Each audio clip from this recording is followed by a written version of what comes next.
অনুভূতির সব সীমা পেরিয়ে আজ এক নির্মম নিষ্ঠুরতার গল্প বলতে হচ্ছে।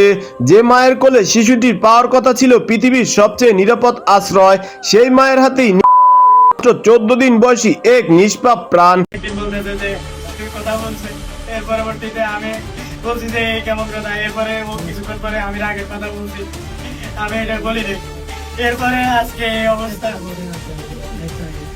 ঘটনাটি ঘটেছে নোয়াখালীর বেগমগঞ্জ উপজেলায়। জন্ম দেওয়ার মাত্র 2 সপ্তাহের মাথায় না ফেরার দেশে চলে গেলেন অবশ শিশুটি। কিন্তু কেন এমন নৃশংস পথ বেছে নিলেন একজন জন্মদাত্রী মা? প্রথমে সাজানো হয়েছিল এক নাটক। ঘরের জানালা কেটে তার সন্তানকে জিনে নিয়ে যায়। পরে পুলিশ সূত্রে জানা যায় শিশুটি প্রায় অতিরিক্ত কান্নাকাটি করত। আমার ওয়াইফ থেকে কোনো ও বলতেছে ওর মাথার পিছনে কে যেন বাড়ি দিছে, কিন্তু পরবর্তীতে ওর মাথা আমি দেখি একটু বাড়ির ডাক নাই। এখন আমি পরবর্তীতে থানাতে গেছি সিডি করার জন্য। সিডি করতে আমি শুনি যে আমার বাচ্চা জড়িয়ে দেন, বাচ্চাকে হসপিটালে নিয়ে গেছে। সারা রাত কান্না করায় মায়ের ঘুম মারাত্মক ব্যাঘাত ঘটেছিল। আর এই সামান্য ঘুমের ব্যাঘাত থেকেই দানা বেঁধেছে চরম ক্ষোভে। সামান্য ঘুমের কারণে যে নিজের সন্তান হতে পারে তা ভাবতেও শরীরের লোম দাঁড়িয়ে ওঠে। তারপরেই ঘটে চরম নিষ্ঠুরতা। ঘরের কোণে রাখা ছিল বৃষ্টির পানি সংরক্ষণের একটি প্লাস্টিকের ড্রাম। খোপের মাথায় সেই ড্রামের পানি দিয়ে দেওয়া হয় 14 দিনের দুধের শিশুকে।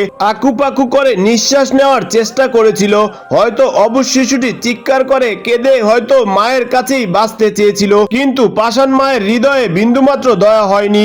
পানির নিচে না ফেরার দেশে পাড়ি জমান নিষ্পাপ প্রাণটি পৃথিবীর আলো বাতাস ভালোভাবে দেখার আগেই শেষ হয়ে গেল তার জীবন প্রদীপ।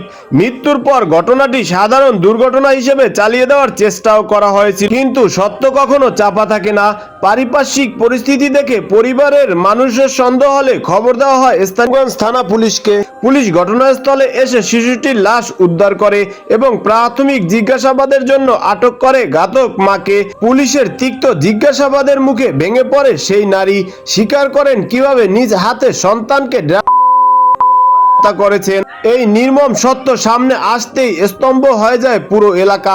কান্নায় ভেঙে পড়েছে শিশুটির বাবা ও স্বজনরা। খবরটি ছড়িয়ে পড়ার পর সামাজিক যোগাযোগ মাধ্যমে বইছে তীব্র ধিক্কার। মানুষ প্রশ্ন তুলেছে, মাতৃর মতো পবিত্র সম্পর্ক আজ কোথায় গিয়ে ঠেকেছে? একজন মা কিভাবে পারলো এতটা পাষাণ হতে? অনেকেই আবার এই ঘটনার পেছনে সন্তান জন্মদান পরবর্তী মানসিক বিষণ্ণতা বা পোস্টমর্টম ডিপ্রেশন করা বলেছেন। তবে তা যেই হোক না কেন, অবশ্য এই শিশুটি তো কোনো অপরাধ ছিল না।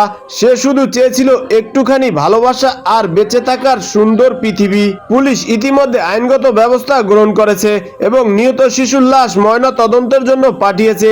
এলাকাবাসী এই ঘটনার দৃষ্টান্তমূলক শাস্তি দাবি করছেন, যেন আর কোনো নিষ্পাপ শিশুকে এভাবে অকালে প্রাণ হারাতে না হয়।